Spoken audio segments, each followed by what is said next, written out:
Hello and welcome everyone to the Your Waifu Is Trash Podcast, the show where we decide whether or not your waifu is trash using 5 different categories: appearance, personality, abilities, role, and most importantly, fetish potential.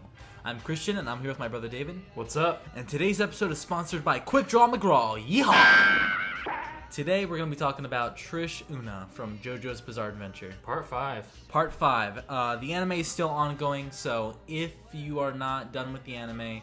Don't watch this. Yeah, don't watch this if you haven't read the manga, because we will be talking about some light spoilers. I know the anime is almost finished. Just wait out a couple more weeks, and then you can watch this episode. You got this. It's worth it. Part 5 is one of my favorite parts in the entire series. I know we kind of talked about our history with JoJo in our previous Jolene episode, so we're not going to touch on it too much. If you want to know how we feel about JoJo, in and out, deep down in our hearts... go ahead and watch the Jolene episode. We talk about that a lot. Let's be honest. I don't think you're physically capable of talking about JoJo without gushing and getting into it. Oh, so it's impossible. You're going to get some of that. Yeah. Maybe just not as much as the Jolene episode. Not as much. If anything, I would just like to touch on Part 5 real quick. Yeah. It is so fucking good. This Part 5 anime is absolutely incredible. I am extremely impressed with what they've done with it. They totally blew it out of the water. When Part 5 initially came out, I don't know if we talked about this in the Jolene episode, but there was nothing but trash scans. Yeah. The translations were bad. The actual artwork was like compressed and not very good. Mm-hmm. And even then, now this was a time when everyone in the world hated Part 5. Part 5 was the most hated part at this time. This was a good 5 years ago or so, 4 to 5 years ago. Why do you think that was? Because King Crimson was confusing, and the scans were bad, and people were trying to claim that nobody had any character because the translations were very terrible, basic and to the point. But I looked past all that. I saw what Araki was going for, and I loved Part 8 the moment I read it. When I finished it for the first time. Part 5? Yeah, Part 5. Did I say Part 8? You said Part 8. Whoops. Part 8's a whole other story. With this anime adaptation that has came out, it has just taken every little aspect of the manga and enhanced it to its greatest degree, especially with the sound design. Really? I mean, it's amazing what they've done with the sounds. Everything from the way Moody Blues sounds like an 80s answering machine to the sounds when King Crimson is erasing time. Yeah. It's fucking cool. My favorite is always going to be the sirens that go off when Purple Haze shows up the one fucking time. Oh, man. They made every second count with Purple Haze. And they totally knocked it out of the park. I really hope they animate Purple Haze Feedback, because I've read a little bit of it, and for those of you who don't know, Purple Haze Feedback is the spin-off based around Fugo that came out after Part 5. Not canon, but it kind of is at the same time. It's a whole weird thing. I think they're just going to skip Part 6 and animate Purple Haze Feedback, maybe stretch that out to a good 40 episodes or so. They better not skip Part 6. And then go straight into Steel Ball Run. What's your favorite fight from Part 5? Fuck. It's an obvious answer. It's your favorite fight too, White Album. White Album is my favorite fight of all time. I think it's my number one favorite fight that has ever been made.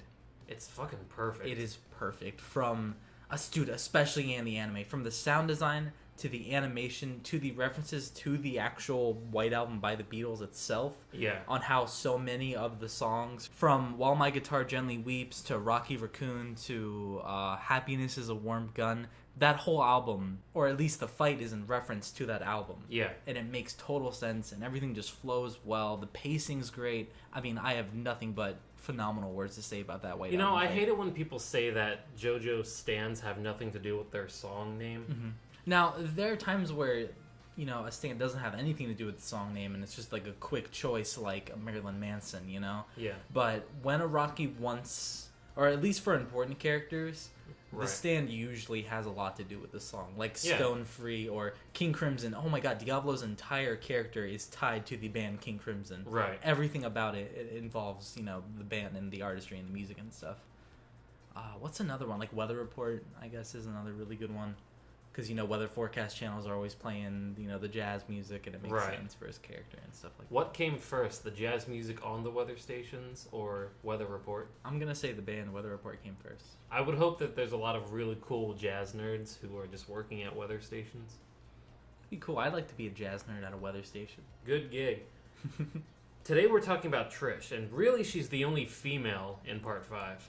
Before we start discussing Trish, we got some trivia for you. Quick little facts just to help you know the character a little more. Trish's original birthday is April 14th, 1986, but for some reason later on it was changed to June 8th, 1985. What year does Part 5 take place? I think it's like early 80s, early to mid 80s. I'm actually not quite sure. Yeah, I don't know. It can't be because they killed Dio in 1986, 87. Oh shit, okay, then it's definitely 90s. Yeah, I was thinking like the early 2000s. And real quick, we talk about how Japanese people have a weird thing for birthdays. Like, they give every single little character their birthday and every single... Because it's so easy to make puns and dumb little jokes with birth dates. Totally. Our second little piece of trivia. Trish is now a pop star, according to Purple Haze feedback. Really? Yeah, she's a pop star. Does she ever show any talent in music after, during Part 5? No, but I can totally see her being a pop star. She's just kind of got that vibe to her, That's interesting. How can you just experience life with the gang in Part 5 and then go on to just be a musician? I would like to see a lot of the JoJo characters 15 years after their adventure.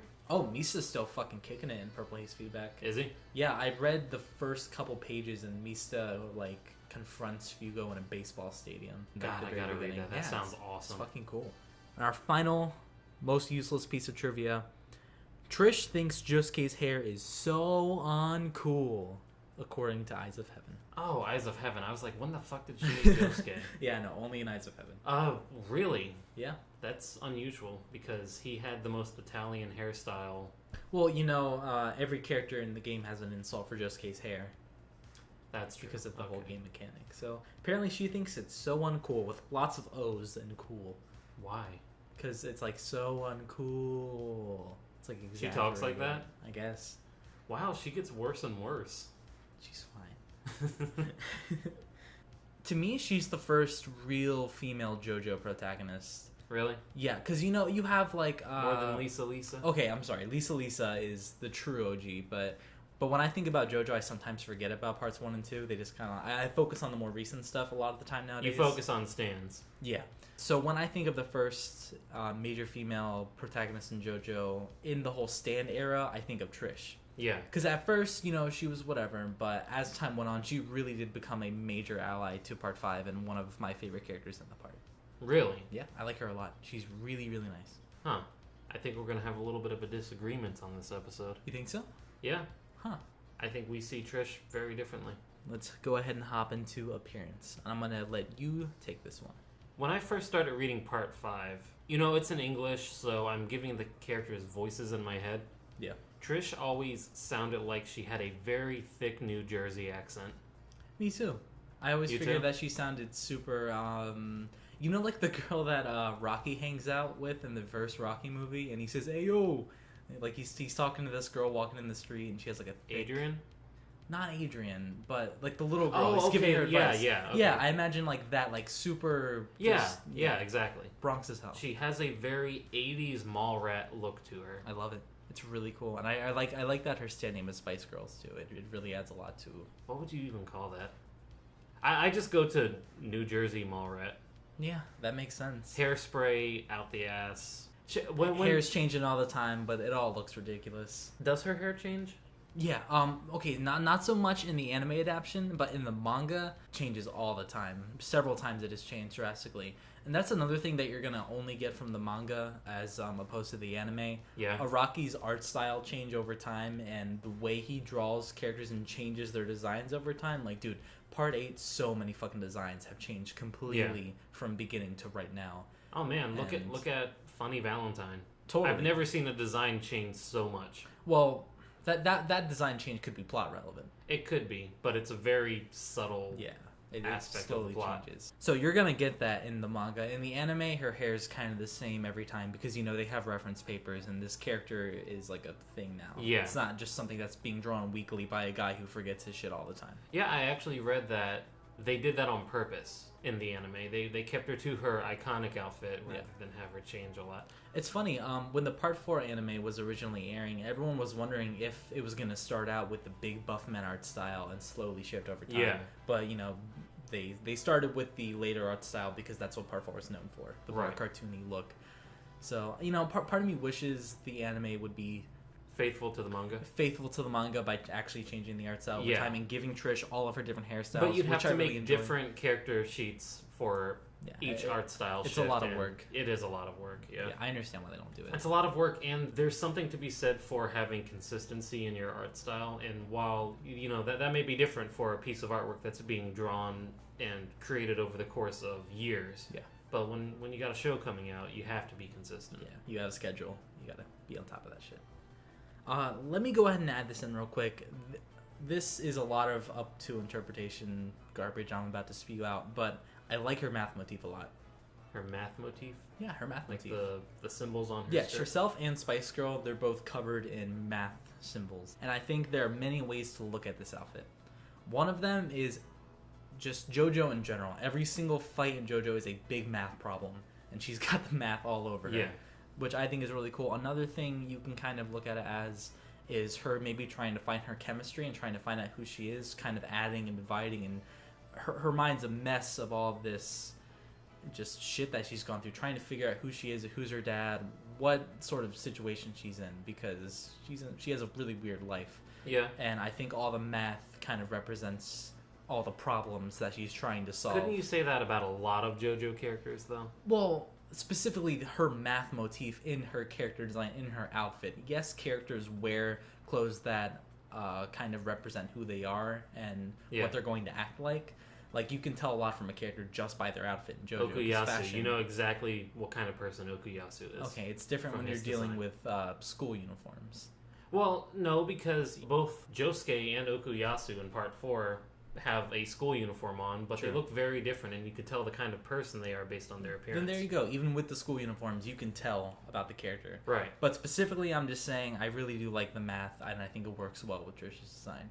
At first glance, it's like, why is she wearing that? But once you really dig into it, there's some real meaning behind it. Araki thinks about everything. I'm going to go out on a limb and say that she's my least favorite design in Part 5. I think she's very basic for a JoJo character, especially a JoJo character in Part 5. Because we have the Italian fashion going on, you know? I agree with you. I don't think it is as interesting as Mista or Bruno or any of them. But at the same time... Even most of the stand users they fight look cooler Trust than me, Trish. Yeah, I know. Trish is definitely basic and not like the coolest design out of all of them. But there's another little thing that it just goes in my head when I look at Trish.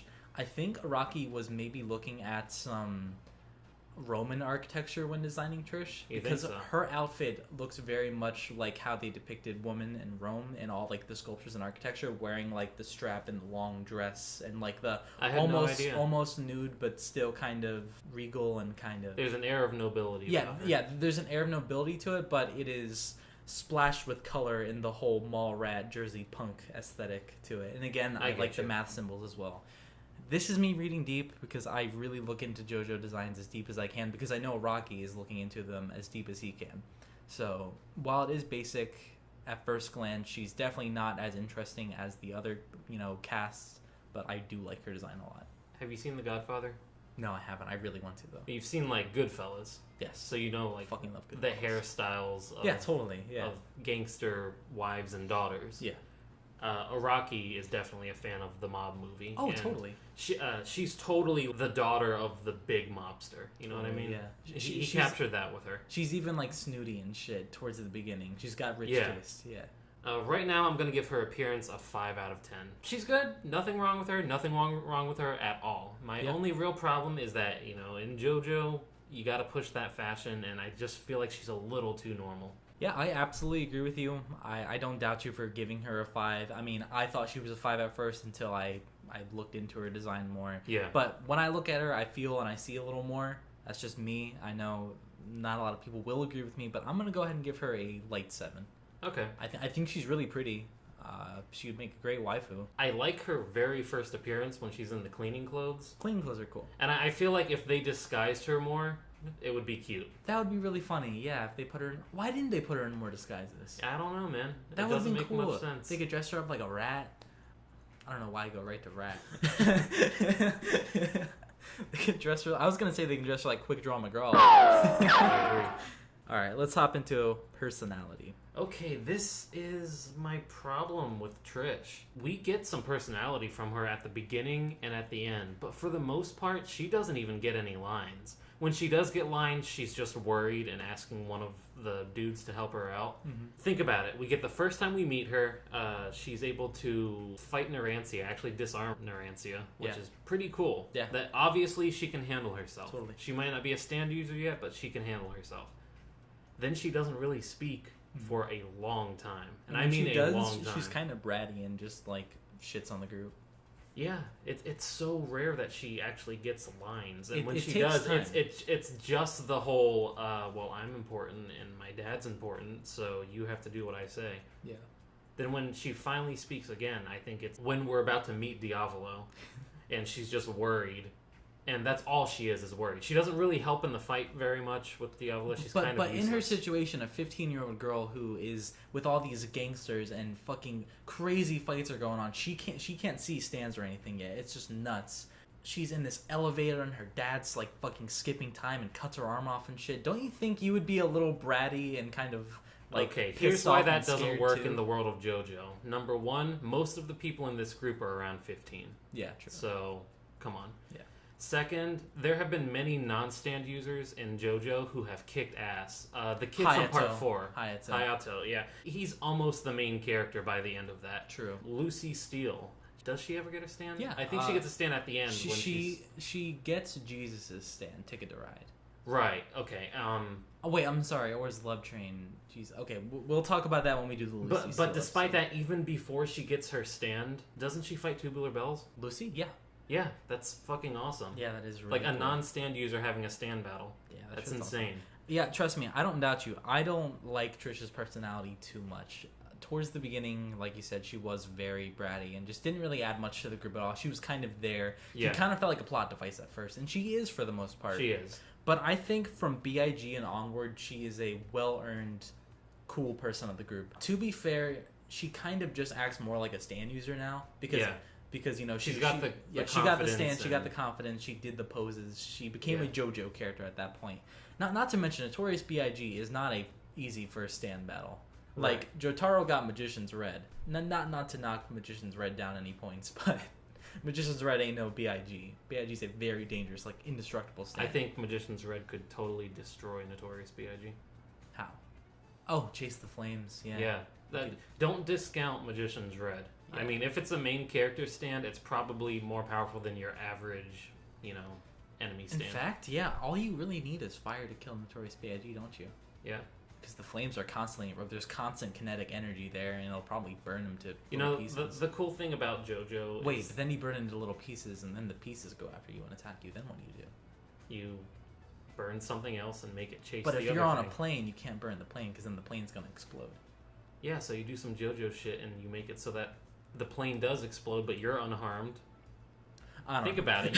You die so quickly in a stand battle because your first instinct is to kill yourself.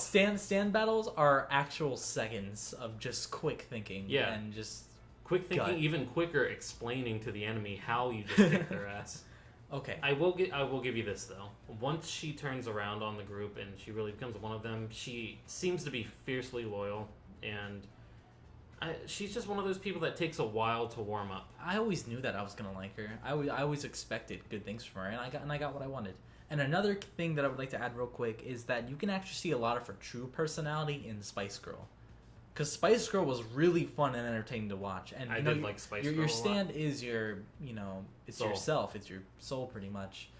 And Spice Girl was sassy as fuck. She was really interesting to watch in the anime, and she did some really fun stuff. And the way Spice Girl talks to Trish, few stands actually talk to the user. There's like only a couple. Yeah. The way Spice Girl talks to Trish, I think, is totally alluding to the fact that Diavolo and King Crimson, they're always talking to each other and shit, Are they? Yeah. King Crimson okay, is more well, yeah, if you consider Doppio. Doppio a separate character from Diavolo. I would say, Diavolo and Doppio are definitely the same character. And King they're the same body. I believe that, I know this isn't confirmed, I believe that Diavolo is King Crimson. And that the Doppio was the original person, Diavolo/King Crimson is the stand taking over part of that body, part of that personality. Yeah, which totally makes sense to me. But either way, it's a situation where the stand is talking a lot and is interacting with the user a lot. And to have two characters who are related to each other do that in the same part, right? I think it makes sense. You know, you're supposed to kind of tell that they're related through that. Yeah, I'm actually surprised she didn't awaken her stand sooner. Yeah, Isn't that a thing in JoJo where if a stand user is pierced by an arrow, their descendants get stands as well? Was she pierced by the arrow? No, but Diavola was. They explain in part 3 that if you're pierced by the arrow, your descendants also get stands, which is why Holly got a stand and she started getting killed. Araki changes Araki does a lot of change things. Shit.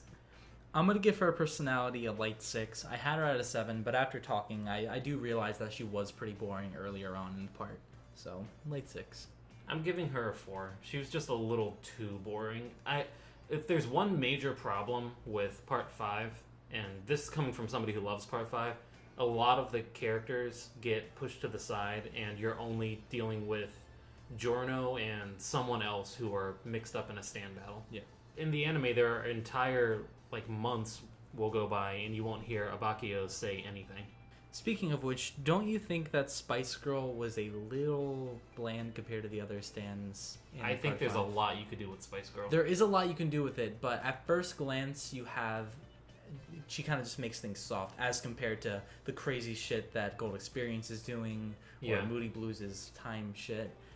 Not all stands are equal, but I believe the imagination of the stand user is really important. Yeah, of course. If you think about it, you know, she's almost like a reverse Luffy.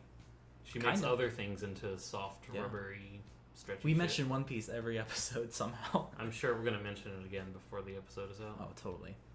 But yeah, I like Spice Girl a lot. Let's hop into abilities.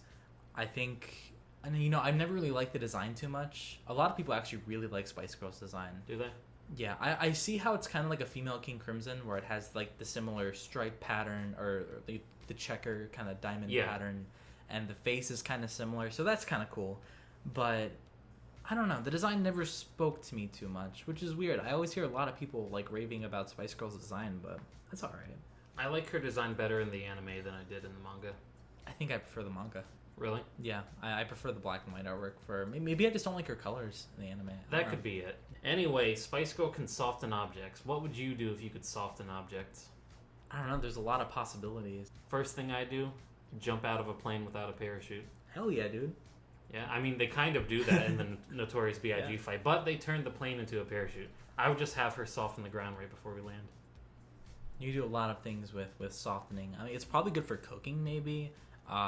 Imagine being like a miner, not like a person that's under the age of 18, but like a gold miner. Yeah. You could just soften the ground and just walk through and find your gold. Yeah, that's a good Be point. a millionaire. Yeah, there are lots of ways to implement softening in the real world, but perhaps she could soften my dad's emotions towards me. I don't know if she can do that. Maybe if like we had like a Spice Girl Requiem, but as far as right now, it looks like it's just physical shit.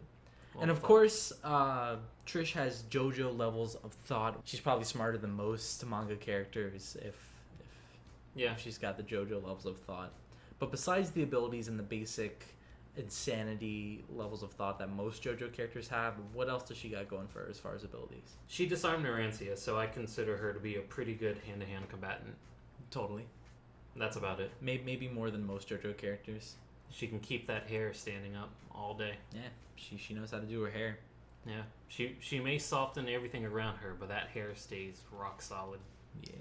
So I really like Spice Girl, but there's really not much going on here. So I'm really, for her abilities, I'm kind of just rating how much I like Spice Girl on a scale 1 to 10. Yeah. And she gets a 6 for me. She's a good stand. I like her, and I think the ability's cool. I always like how Trish said that she makes things so soft that it's now harder to break than diamond. Yeah.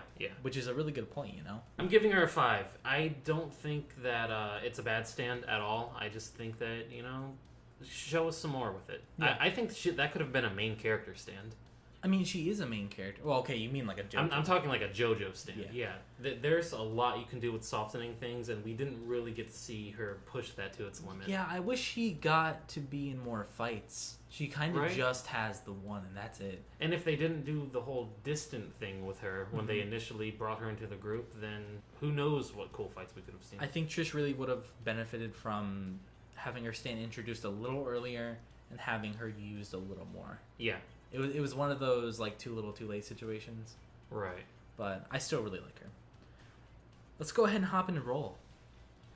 She is the outsider of the group. She's the... Well, Giorno is also the outsider, but they warm up to Giorno pretty quickly. They're all outsiders. I mean, they've all grown close to each other over time. Yeah. They're all really tight, but they were all kind of outsiders. Until they were all rejected by society. So I think Trish totally fits in.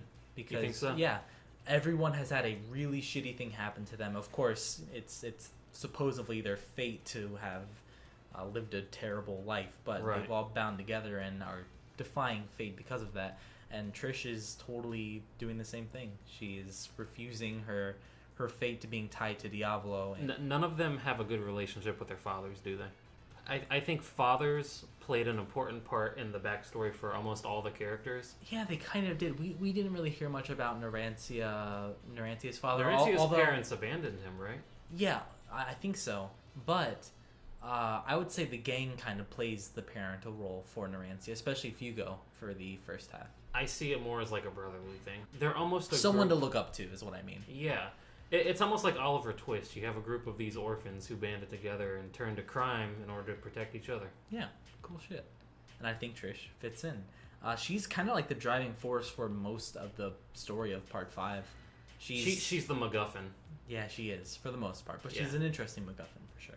I think Araki wanted her to be an interesting MacGuffin. But you know what? Araki did say that he made Part 6 in order to make up for weak female protagonists in his earlier work. Yeah. And I think Trish almost counts as one of those. I think Trish was his first attempt at making a really cool female Lisa stand user. Yeah. Oh, stand user. Yeah. God, Holly was being killed by her stand. That is some weak shit. Yeah, that sucks. Poor Holly. Oh, and then there's Part 8, but I can't talk about that yet. So do you find the fact that she is the daughter of Diavolo to be super intriguing? Oh, yeah. Insanely intriguing. Like, at one point, Diavolo or Doppio, whoever the original personality is, was in love. He had a daughter. He was totally normal. Again, I think Doppio somehow got pierced by the stand arrow, which was implied to be from some alien meteorite thing. Yeah. And I think his stand, along with schizophrenia that was building up from maybe worry or stress evolving around the arrow and the feelings he was getting after getting pierced. Yeah. And I think just the schizophrenia tied with the stand just created this big fucked up thing that became Diavolo. Well, let's think about this. Didn't Diavolo have some fucked up shit happening to him at birth? Didn't he kill his mother at an early age? He killed his mother at an earlier age. He buried her alive with her eyes sewn shut and her mouth sewn shut. Okay, this was before he got a stand. That is true. And also he was born and he was already like a year old or like 2 years old or something like that. Maybe a couple months. He had a really late pregnancy. Like he came out late.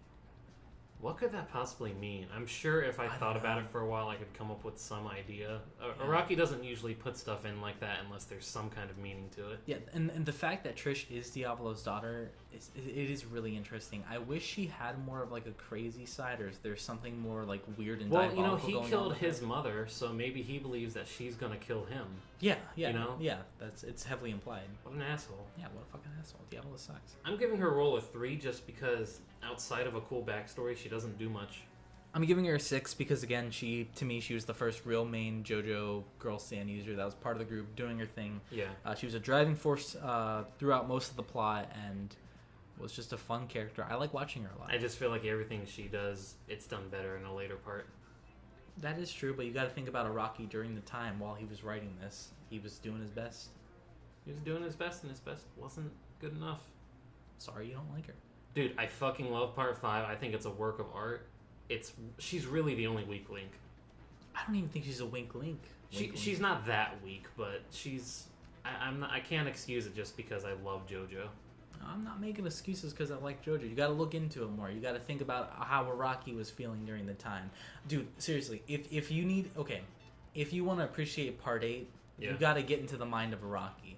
If you're not in Araki's mindset, you're going to think Part 8's fucking weird and stupid. You really got to get into it and think what he would think. And no, I totally get what you're saying. If I don't give the benefit of the doubt to everybody, then I can't give it to one person, you know? I think he's done phenomenal with pretty much everything JoJo related. Okay.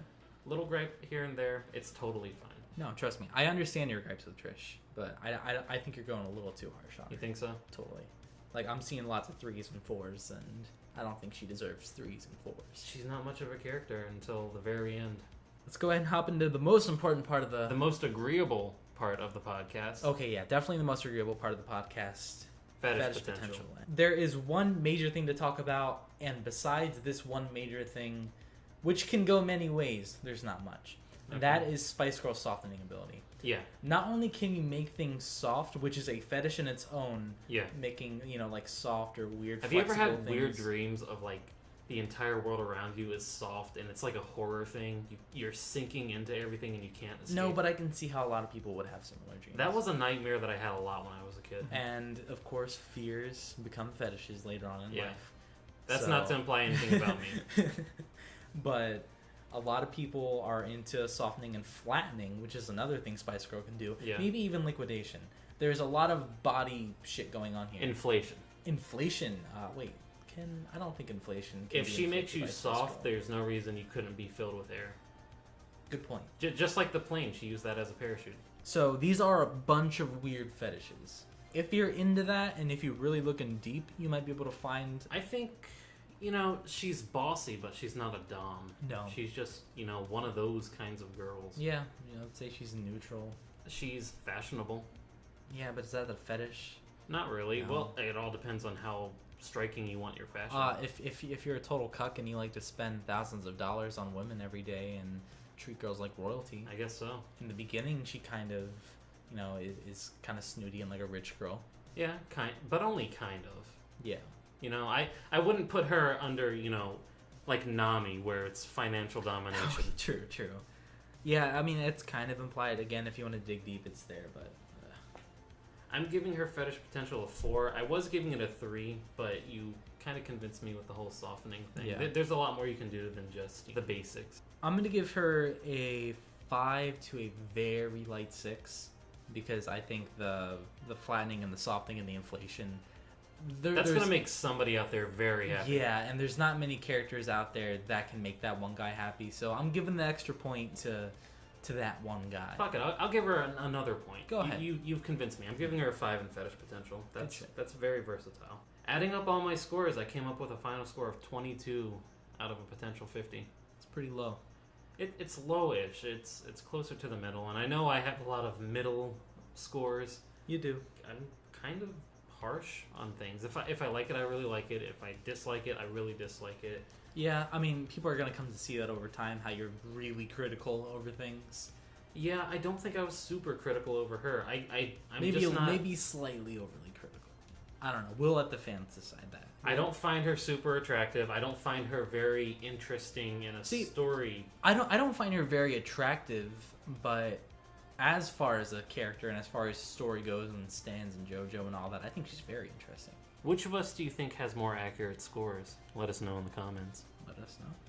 I came up with a final score of 32 out of 50, and I think I get 32 out of 50 so much. How many times have I gotten a fucking 32? See, that's the thing. I think you tend to skew a little high.